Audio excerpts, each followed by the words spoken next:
Hello everyone and welcome to the Grumpy Surfer podcast. I'm the Grumpy Surfer and your host, Ads Lyson. On the podcast today, I have a guy who is a breathwork coach who's been working with Surfing England with some of the surfers to improve their surfing performance, and a range of other athletes through using a series of breathwork techniques can help improve their performance, their concentration and their mindset. I found this conversation with Ant quite profound, and I met Ant at the beginning of August through a friend of mine's jiu-jitsu seminar called Beachfront BJJ. And a series of exercises that he put the participants through was something that I had been doing for quite a long time, but resonated with me quite a lot and just reinforced something that there was more to want than what I was doing to help improve my mentality, but also my performance when I was doing jiu-jitsu and surfing. So without further ado, please enjoy a really interesting conversation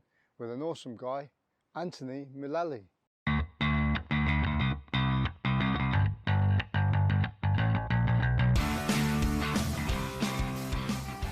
Anthony Mullally, welcome to the podcast. Thanks for having me, mate. Looking forward to it. 3 questions for you. How are you? Where are you? And have you trained today? I'm very well, thank you. And I'm in Newquay, Cornwall. And yes, I've just got back from the gym. Did a weights up, a bit of all over body resistance session. So yeah, feeling good. Awesome, mate. The reason why I've asked you to come onto the podcast is because it's. I think your story is actually really interesting. You've gone from a career in rugby league, which we'll talk about in a bit, to now kind of the holistic side of like human mental health into breathwork and conducting retreats and things like that. So, from my perspective as as a surfer, because you work with the British surfing team as well. Yeah. All these sort of things are really kind of like, from a selfish point of view, quite applicable to me, because I actually use all of this stuff as well. So I thought I'd get you on after I met you on Saturday from the Beachfront BJJ seminar and just have a chat with you, really. Yeah, no, my pleasure, mate. This is what I like to talk about, so it's fine with me. And just before we go on, you've just been on a retreat as well over the weekend with Russell Brand. So yeah, do you want to just explain a little bit about that and how you got involved with it to start with? So yeah, that was his festival, community festival. I think it's like a growing thing. I think it's only about 3 or 4 years old. I think it started with like a couple hundred people. Now it's like a full festival, like a good few thousand, maybe up to 5,000. Like you mentioned, so there's 2 sides of what I do now. There's like more the there's like the breathwork side, but really kind of like research based, like driven by science and like the application of breathing for like stress management, sport and performance, etc. And then there's the other side, more introspective side with the meditation, and the breathwork's still part of that, but it's just it's in a different language. So, and then obviously there's the retreats where we'll do all sorts of different activities and stuff. But it's specifically men's retreats, and that's that come from we'll probably get into this, but my experience as a younger man and as a rugby player, and kind of my behaviours and why I think it's important for men to have that space. So, because I'm doing that, like Russell Brand wanted to highlight some people doing work in the men's specific wellness space. So that is how it came about. He asked me to come. Obviously, I was on a panel with Russell Brand and a few other guys in the space, and I had my own talk about what you just said, like my journey from professional sportsman into the holistic wellness space, but also like the performance space as well. But yeah, like it's an interesting journey, and I think that's why we spoke about like masculinity itself and like how that's showing up in the modern age. So yeah, it was really fun. So that's kind of why I was there.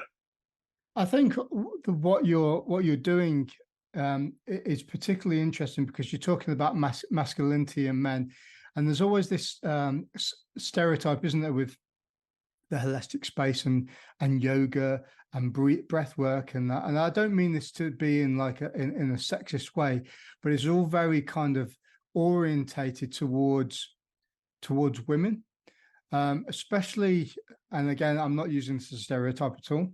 You know, sort of like women that are in like their later 30s, 40s to sort of like elderly people. This is from my perspective as well. This is absolutely nothing to do with actual fact, right? But it's always kind of orientated towards that. And I think that there is a massive gap for men to kind of, if you want to use the word, almost kind of like their feminine side, you know, their inner side. There's this sort of like concept that a bloke has to be burly and this and that and not actually show emotion. Weirdly, I have, when I first met my wife in my early days, I've always been quite a non-emotional person.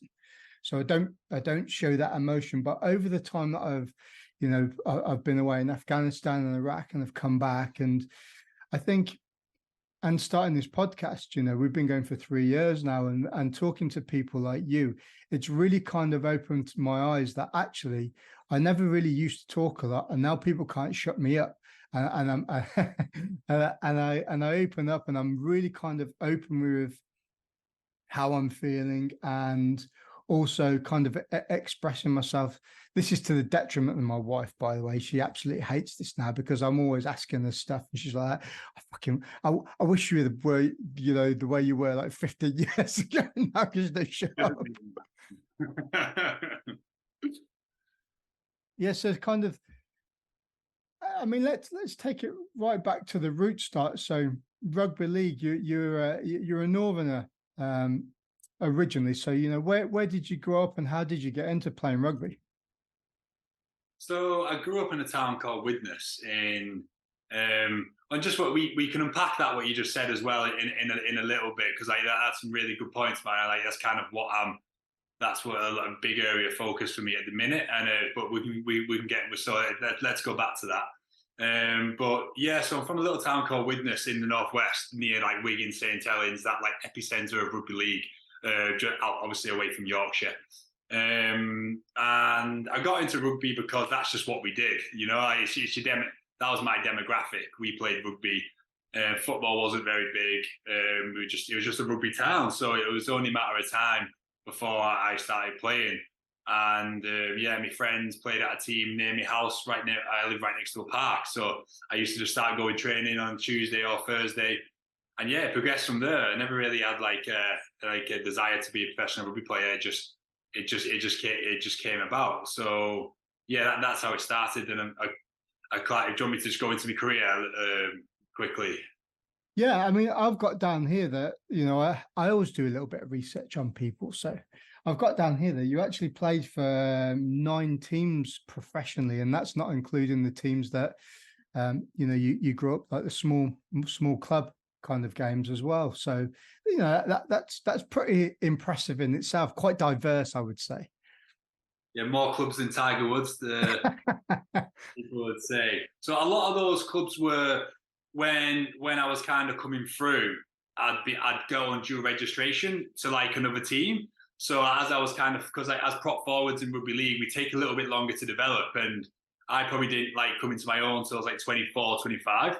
And so in them years, I was signed for like the clubs, but then I'd go out and play on loan. So I wasn't like signed for like that many different teams. It's kind of like I was on loan essentially. So that's what it was. But yeah, and I like to move. I like to move around. I like to travel for, and I think I've played rugby. I lived in 3 different continents with rugby.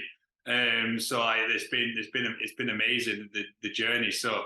And then obviously the highlight of my career was at the Leeds Rhinos, where I had some success there. And then the kind of motivation to play and continue to compete for silverware just wasn't something I wanted to do anymore. So that's what started me on the journey I'm on now, essentially looking for a deeper sense of fulfillment, like within instead of searching for something without. So that's how the journey began. How did the guy from living up north end up moving down to Cornwall? but also get into the aspects of what you're doing now. I mean, I know I said quite a lot of things before I asked you about where you're from and stuff and unpacking it, but it kind of leads nicely into this really, because I think we were both in the kind of like the same transition, really, like me leaving the military to kind of where I am now, and you leaving rugby to kind of where you are now as well, is that they're both kind of like a community, like a family feel of things. You know, you're surrounded by people that, you know, you play rugby with, or, you know, you're in the military with, and then you leave something like that to kind of, you've actually gone and done something that a lot of people would kind of be quite scared to do, go and do something and develop a business by yourself. How did all of the breath work and all the holistic side of things come about? Did you do something, you know, when you were playing rugby and it just kind of resonated with you? Yeah, so it all came out of necessity, really, from just like a sense of like inauthenticity, and I just wasn't doing the right things. I was like going out drinking too much. I was getting into a bit of trouble, and that kind of stuff. But that was after a lot of drink, after a lot of alcohol. It just then them hangovers were just like terrible, and like it's just like I used to question life when I was hungover, and I was like, oh, this isn't. I gotta stop doing this. I can't keep. It's this perpetual cycle. And yeah, so that led me to meditation. It led me to like obviously the generic kind of self-help books, but they really helped. You know, they really kind of obviously like The Power of Now from Eckhart Tolle. That was like my gateway book into kind of this world of like that we're always seeking. We're always like bypassing this moment. You're either worrying about the future or you can't let go of something that's happened. So when I first kind of read that stuff, I was like, oh my God, like that's crazy. Like I just completely shifted my perspective on everything. So I wanted to pursue that, I turned me focus inward, and just to try to understand my behaviours, my patterns, the conditioning that was making me act a certain way. And like you said, like you didn't really quite feel like the emotional side of thing, and more like try to have a better understanding of what these sensations I'm receiving from the body actually mean, and what stuff have I suppressed that's like manifesting other behaviors. So it was all that was going on, and then I got into breath work as a means to kind of like aid my performance as an athlete, more like to control my arousal levels before competition. And the more I got into it, the more I started to learn. Obviously, I was, oh, this is incredible. Then I started to train with different modalities, different schools of breath work, and I continue to do so.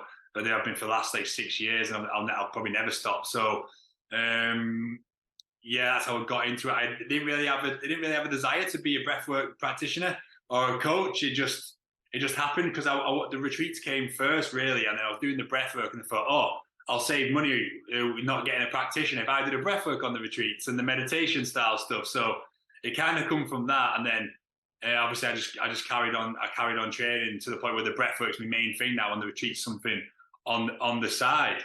But yeah, you're right. It was like.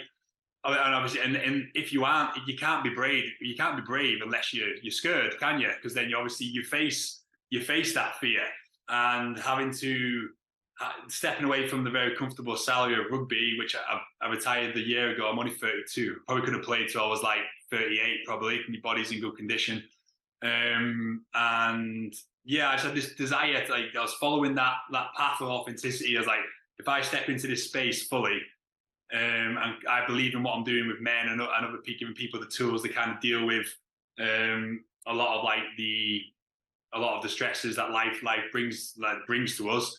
If I keep in this path, like, and trust that I'm doing what's supposed to be doing, I'll get rewarded. You know, by the universe will reward me, because I feel like when people talk about manifestation, etc. Whether you believe it or not, it all it is for me, it's just like putting the right steps in place. You can't just think it and like hope it's going to happen. You've got to practically apply what you want to do, and you've got to work really hard. And then I feel like you get met with the reward after you've done the right thing. So I went through a process of like, that's a bit of self-doubt. Like, am I doing the right thing? Should I go back to rugby? But then I kept coming back. I was like, no, this is like what you're meant to be doing. And sometimes I was struggling to pay me rent and things like that because like things weren't coming in, and like but I wouldn't let that scarcity, that fear and like self-doubt. Obviously it was there, but I wasn't pushing it away. I was allowing it to come in and out of me. I was acknowledging its presence, but then letting it go. I wouldn't sit in it. I wouldn't dwell in it. And that really helped me. So like just a lot of self-belief like helped me get to obviously. And like yesterday I was on a panel with Russell Brown. You know, like if you told me that like 8 years ago, I would have been, what the hell are you talking about? So yeah, that's a bit about how I got to here now. I think what you're saying there is my mum and dad, they've been in this.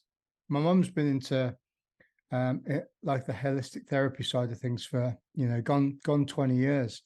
It's one of the reasons why I became a bow and technique therapist myself, and you being a typical Northerner and me being a very non-emotional former military serviceman, everything's very black and white to us. So I think those sort of things, when you kind of narrow it down, people can resonate with what you're doing, is because and I don't mean this in a bad way. If anyone's listening, they're into sort of like their mantras and chanting and stuff like that. You kind of take that element away and become very straightforward with what you're saying and how you're talking and describing what it is that you're doing or what you're providing, i.e. breath work, whether it's meditation or something like that. Because a lot of that stuff, if you say meditation to somebody, even if you said it to them 10 years ago, they'll be like that, nah, man, I'm not doing that hippie shit.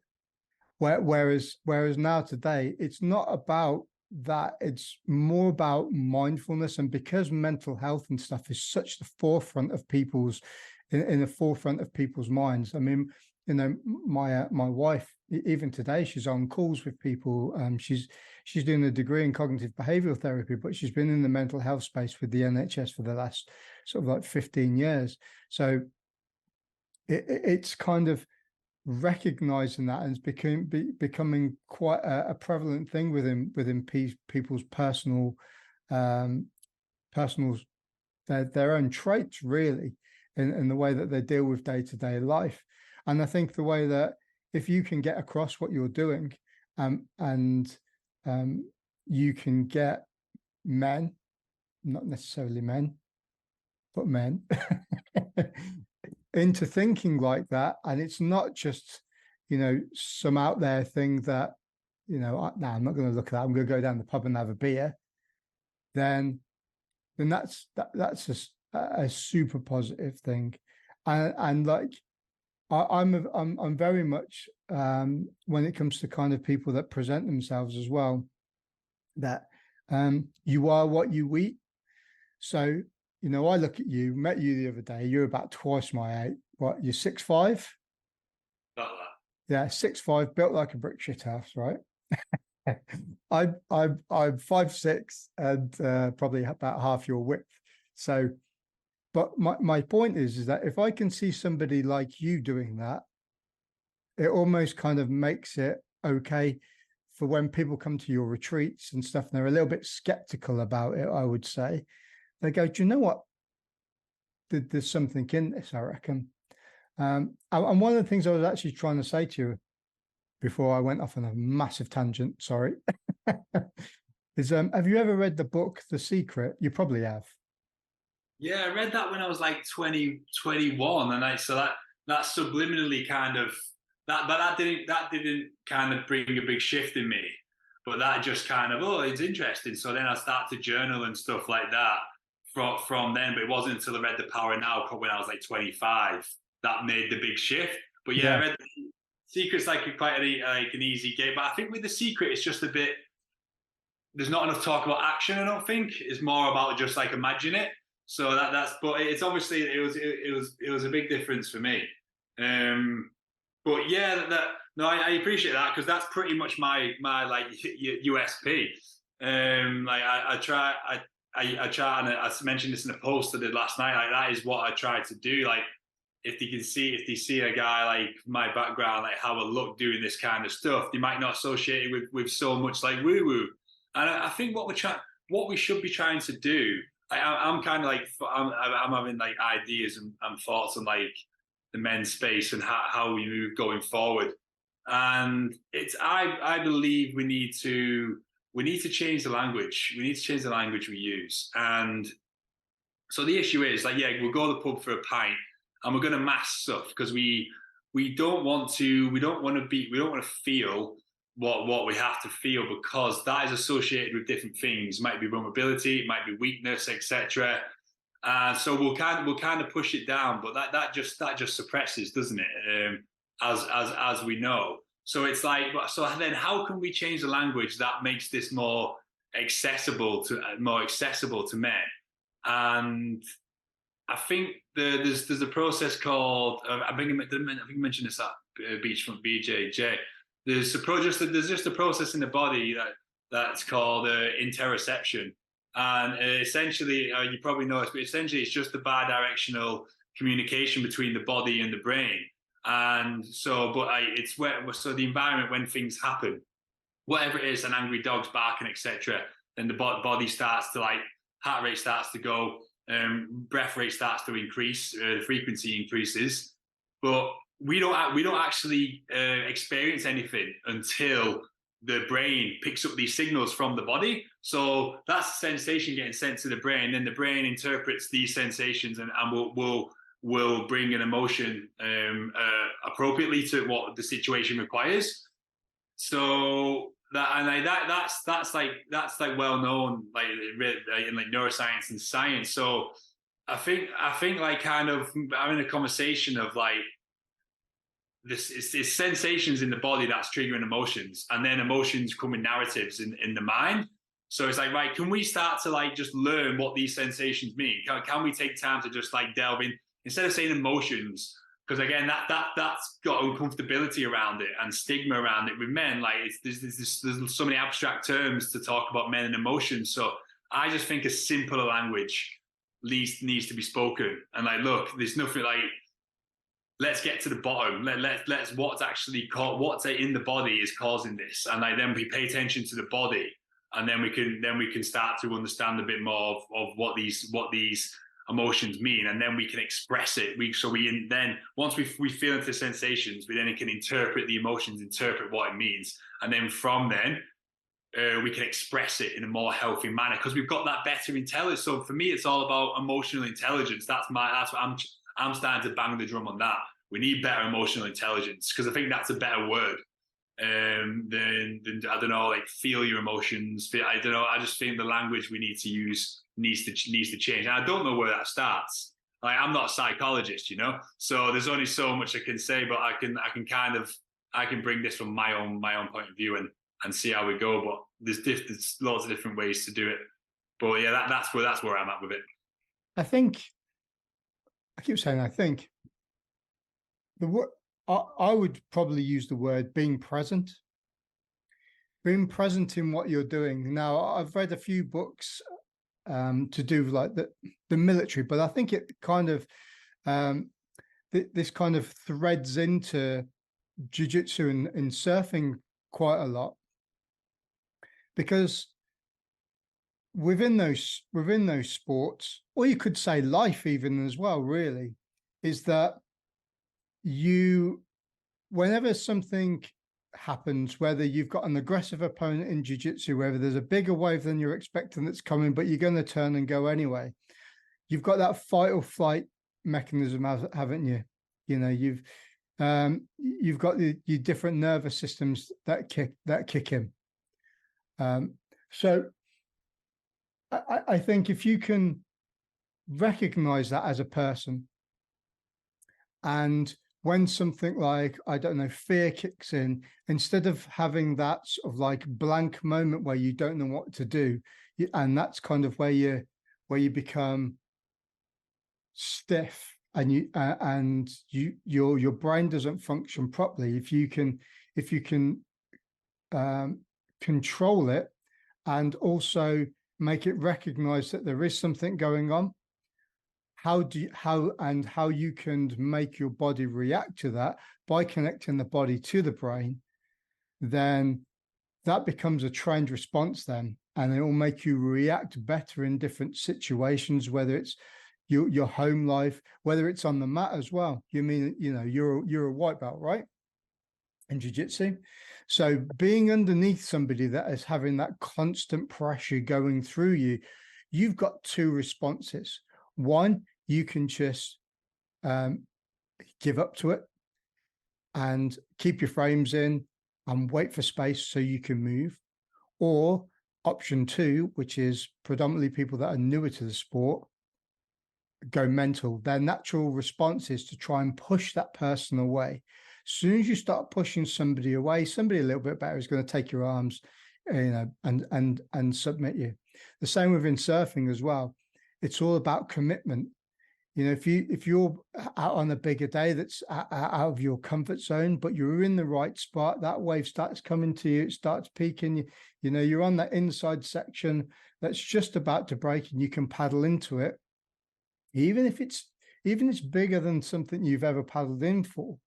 If you can control that emotion, that adrenaline dump that's going to be pushed into you, and you can use your breath and concentrate on what you're doing and be present in that moment, you are more likely to make that wave. You are more likely to escape that position. You're more likely to be able to react to a situation at home that's getting on top of you than actually having that natural kind of reptilian response, which is, I'm just going to react to it straight away and not control myself. What are your thoughts on that? I agree. I think it's a mixture of both, because at the same time, obviously we need that reptilian response, don't we? We like that's the thing that like primes the body for the event.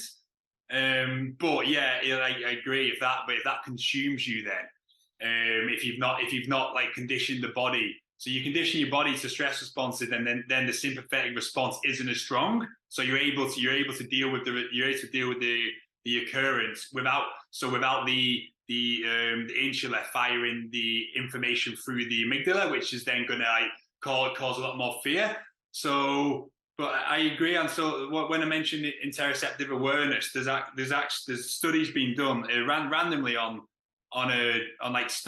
like hedge funders and people who like trade and like make decisions, like split decisions, like because they've only got a certain amount of time. They like sell buy, and it's like it's happening fast. And so what they found was people who had better interoceptive awareness, and that just essentially means the ability to kind of listen to the body, listen to the sensation of so really your gut feeling, your intuition.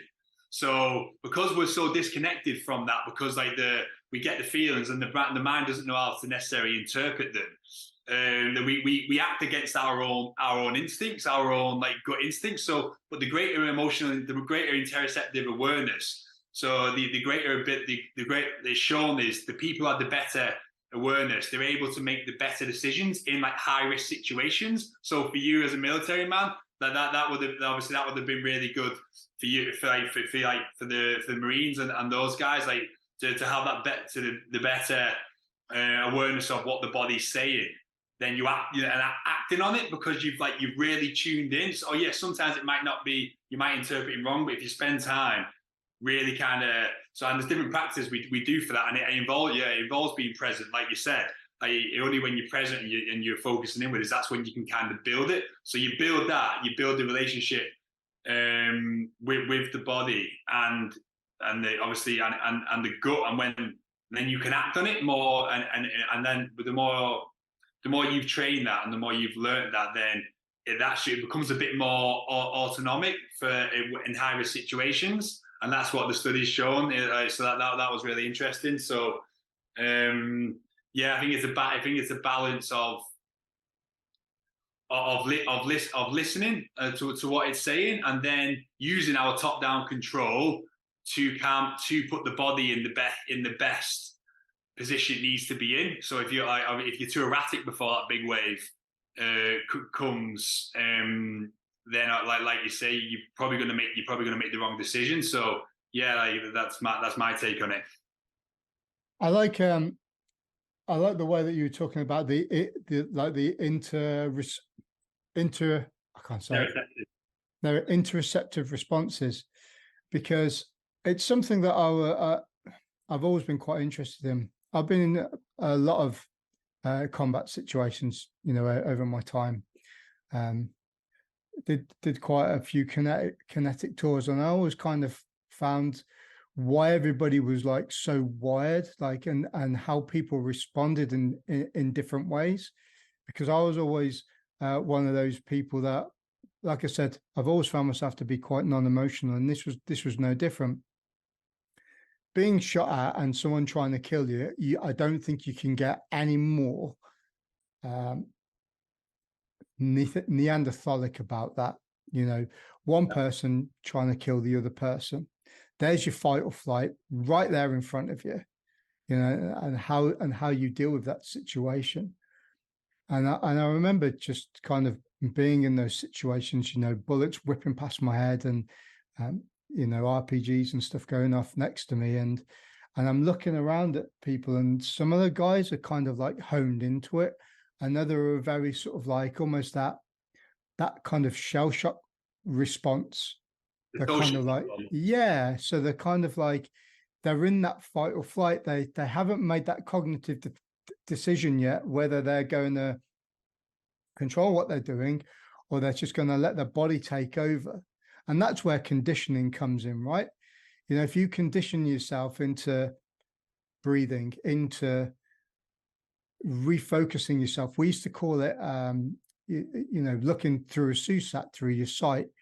If you're just looking through that, that's all you can see is that there, instead of like pulling yourself back, and what we would call a condor moment, where you'd be able to see your peripheral vision and everything in front of you and see what's going on before you make that cognitive decision. And I think that's kind of sat with me quite well, like throughout my life, whether it's in the business world, whether it was running a gym, responding to other people as well, is being able just to kind of sit back, have an overview of everything, make my cognitive decision about what I'm going to do, and then making that reaction or determination on what I'm going to do, whether it's like there's an enemy in front of me, how I'm going to get my men to engage that target, whether it's working in the gym. You've got loads of down pressure coming from like your hierarchy, or like in the business situation where you've got your bosses giving you deadlines and stuff, and you're really close to it and you haven't anywhere near finished. It's been able to kind of focus yourself into that, and being able to respond to it in the right manner, as opposed to just kind of go. And that's kind of where some people are, right? Is it just gets all consuming on top of them, and they don't know what to do with it. Yeah, that's really interesting. Like that, and like you said, that is the pinnacle of like these extremes, isn't it? Of the nervous system. It doesn't get any more like real than that. I don't know if you remember the slide on the presentation with the arousal spectrum and like the behaviors with it. So that just reminds me of that. Obviously, some of yous are you're in your body, you're in the fight or flight, you're in the high fight or flight. And you go time, because that's your only option. But then the other guys have gone like hypoarousal. You've almost gone like dissociative, like out of body. And like then you say, so in that situation, you actually need to use the breath to actually bring yourself back up, to put you back into your body. And the other guys, depending on if things have calmed down now, like, all right, I'm going to slow my breathing down a little bit. But when you're in that moment, when it's all go, that you just kind of got the body, let the body do what it needs to do. But it's in the breaks in between, that's when you can bring yourself that's where you can bring yourself back down. And yeah, a few things you said then, it's kind of like that Viktor Frankl's famous saying, isn't it? It's like in between stimulus and response is space, and like that takes a level of awareness, doesn't it?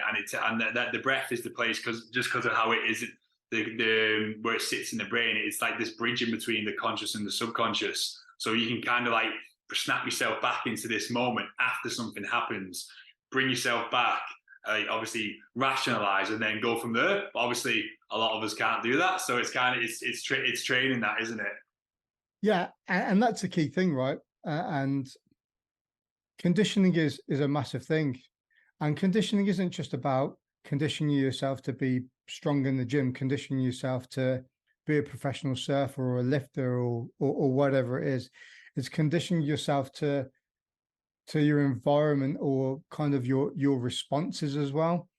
So I think the important thing with all of this, especially kind of, you know, the background that you're in, is that all this can be learned and you can control it.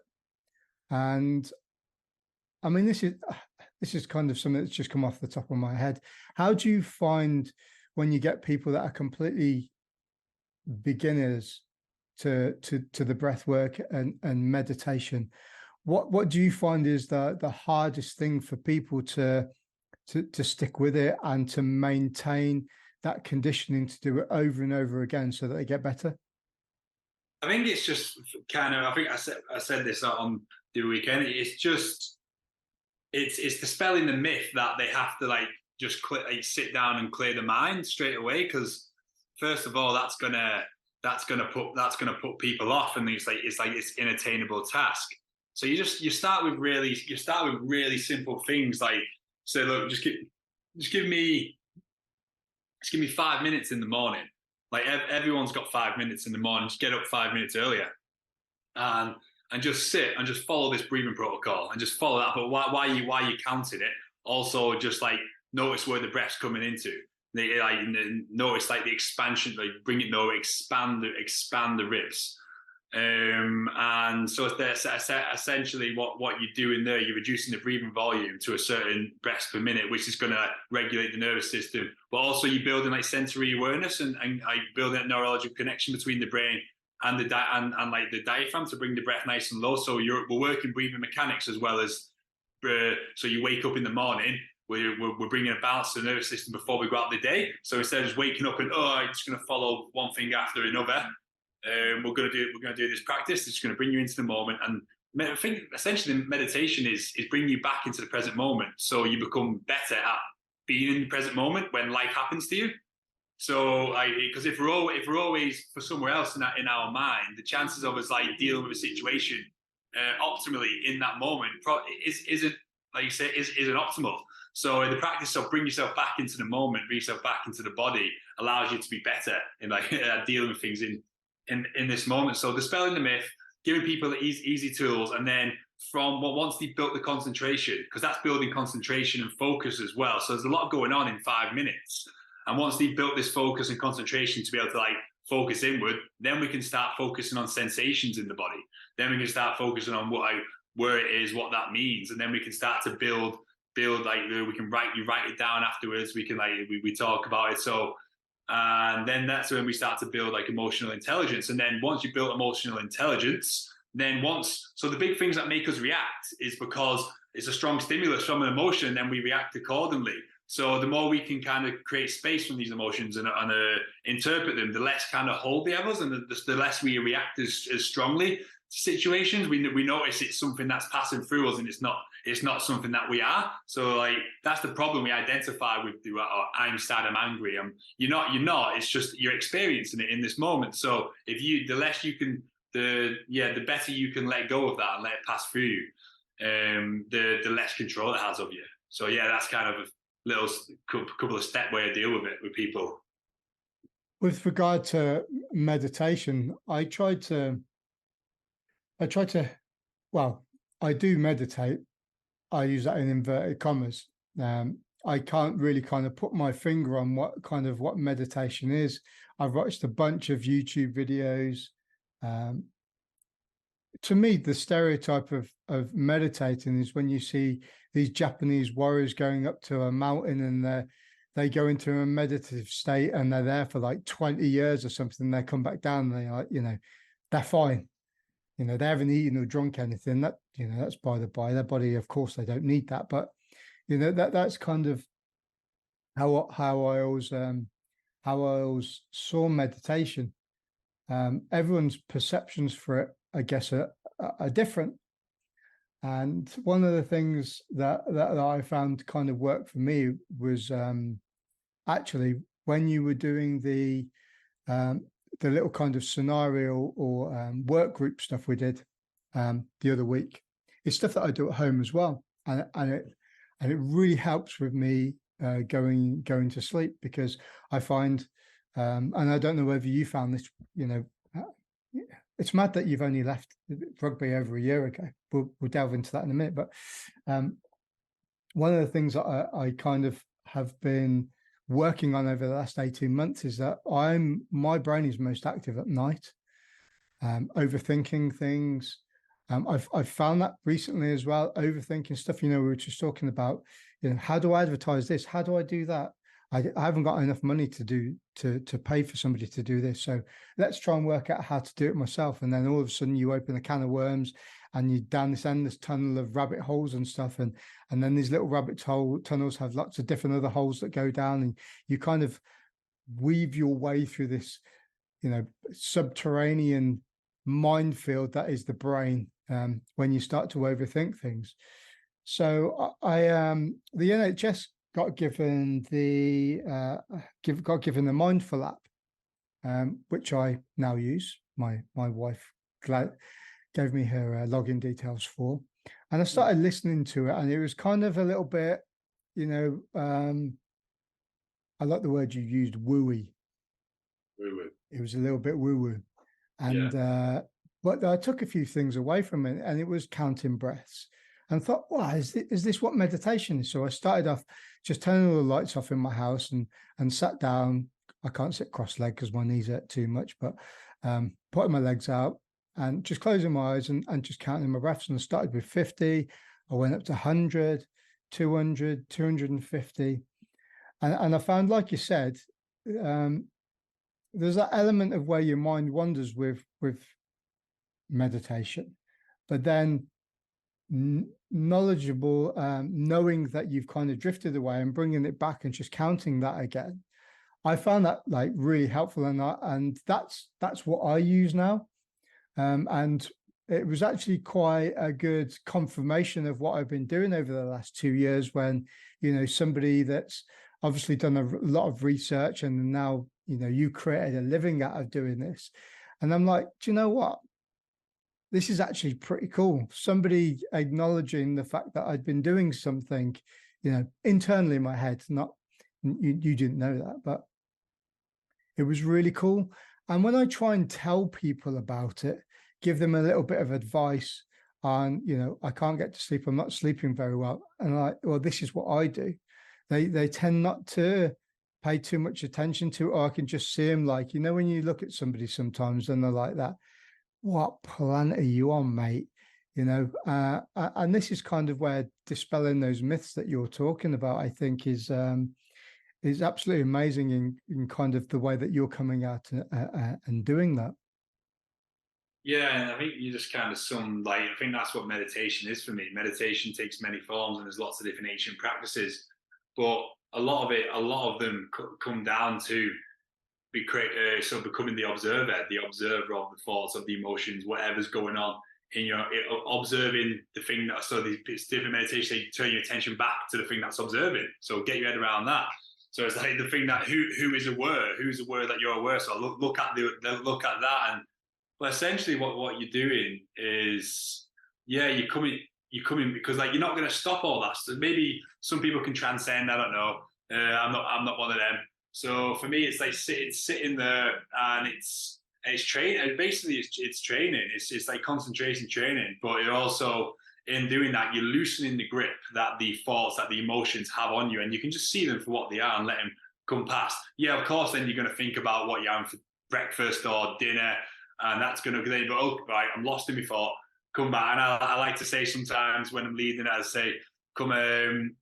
You liken the feeling of coming back to your breath after you've been lost in thought, like to when you lose your car keys and you find them. It's like that relief when you find your car keys. That I say, I use that when you realize you've just been lost in like in a margin of thoughts for a second, and I'm lost in thought. I'm going to come back to my breath, but you come back without any judgment. I think part of the problem is people come back like, fuck, I was lost in thought. But you just got to be compassionate with yourself, like compassionate, like you lost and thought, I'm going to come back. And that might happen 20 times in 5 minutes, but it doesn't matter. You just got to keep coming back. You got to keep doing it. And then you're building that concentration, you're building your ability to do it.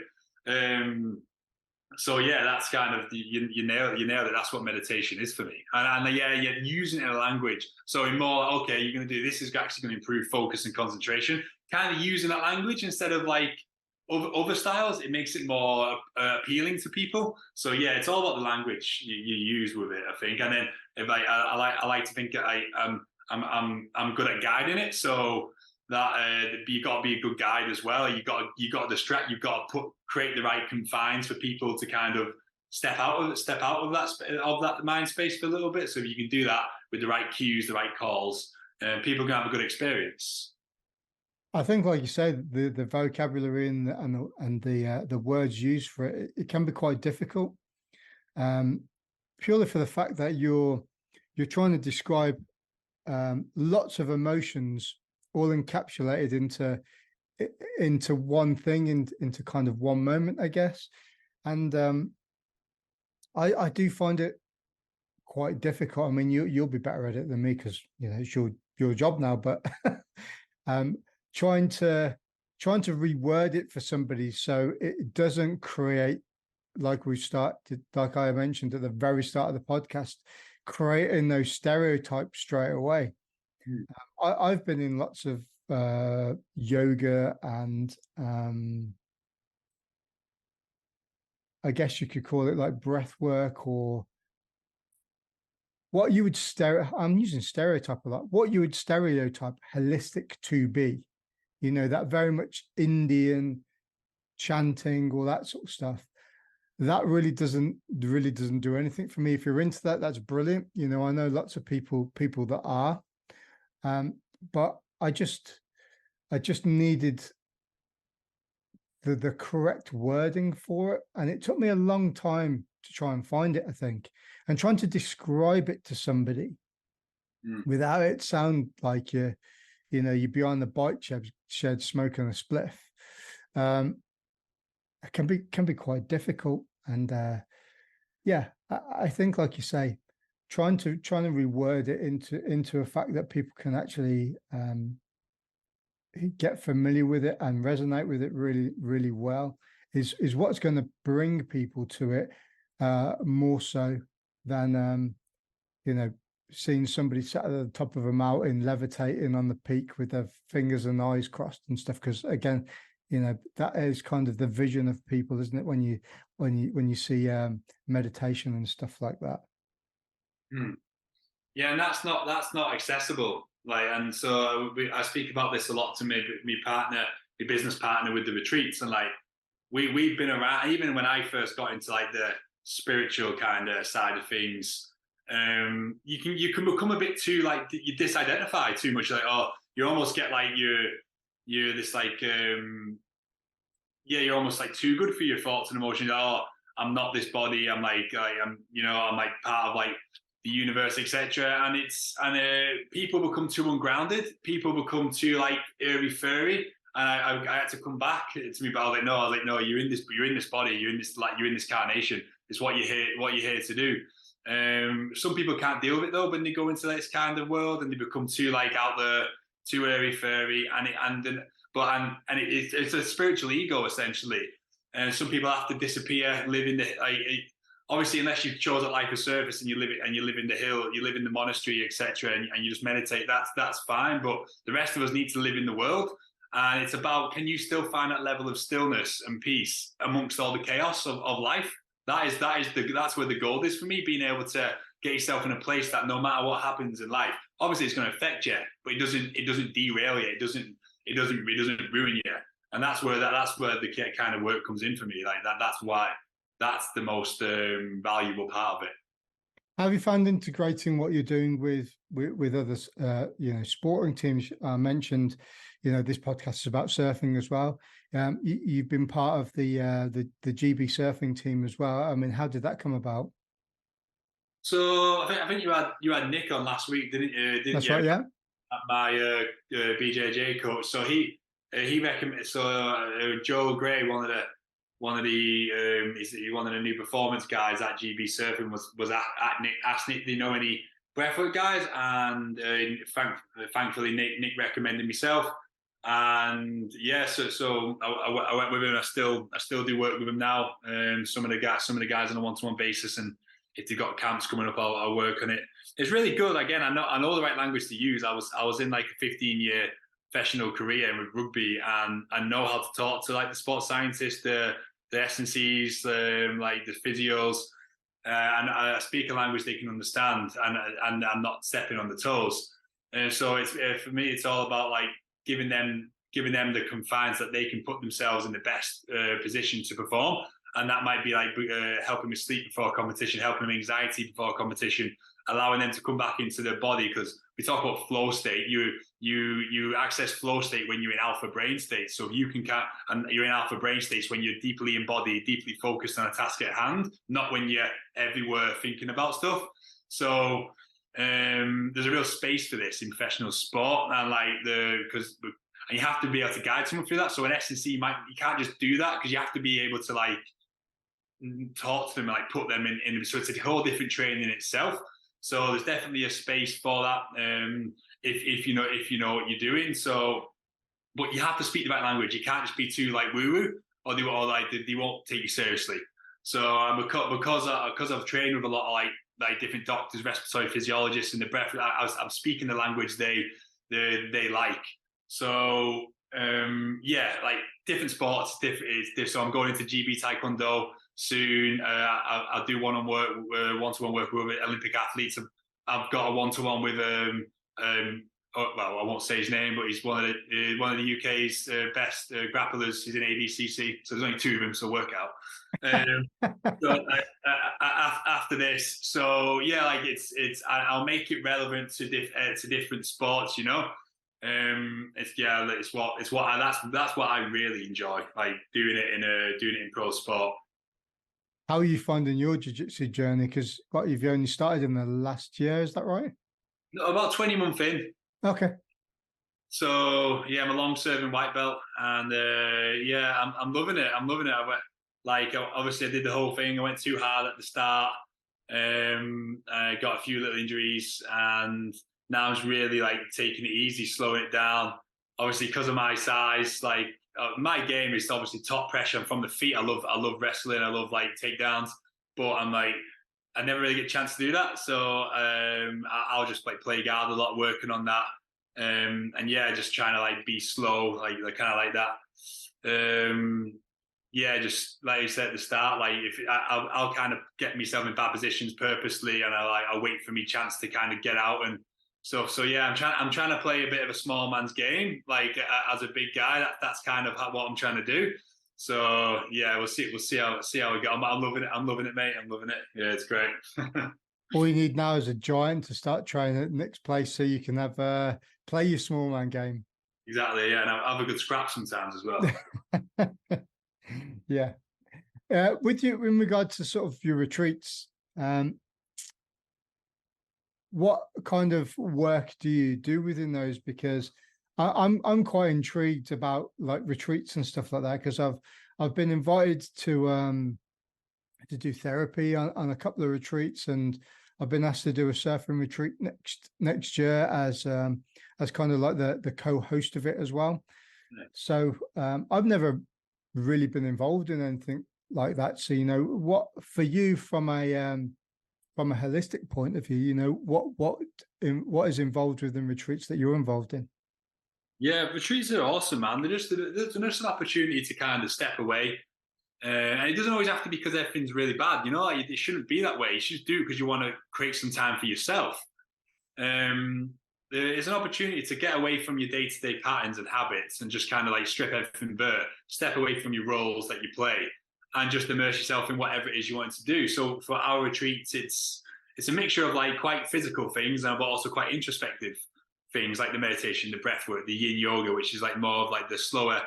Well, some of the breath work is like intense as well. Like the breath, we really go into the breath work, expand on what we did the other week.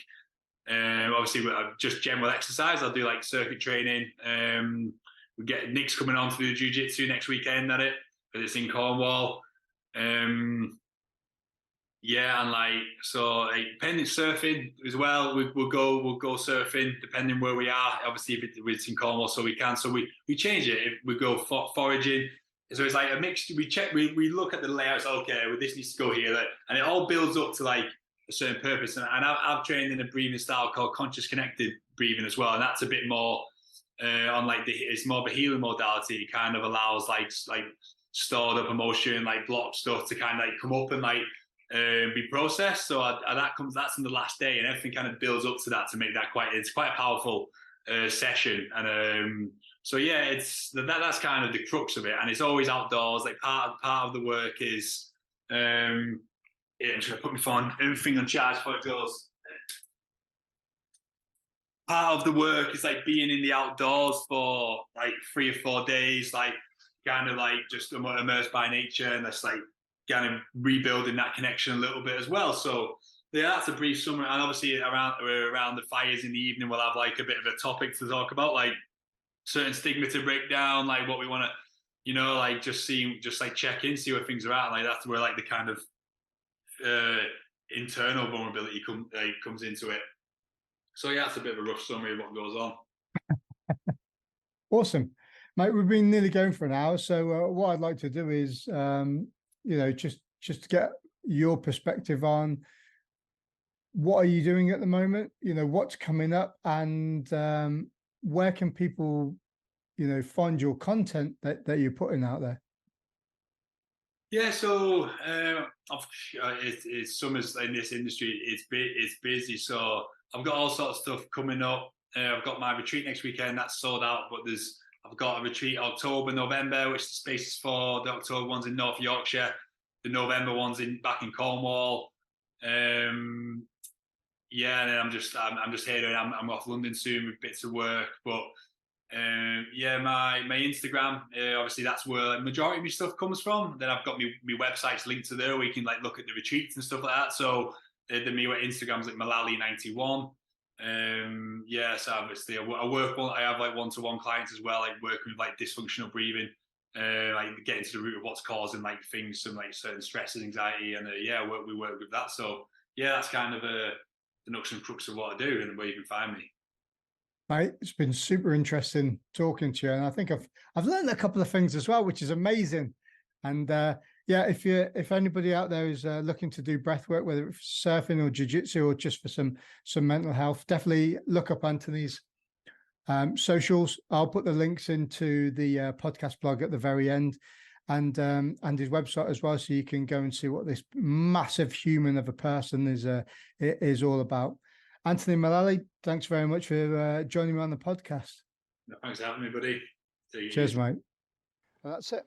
If you like the podcast, please like, share, and subscribe on your podcast provider, and also leave us a little review on Apple Podcasts or on Spotify. Thanks for listening.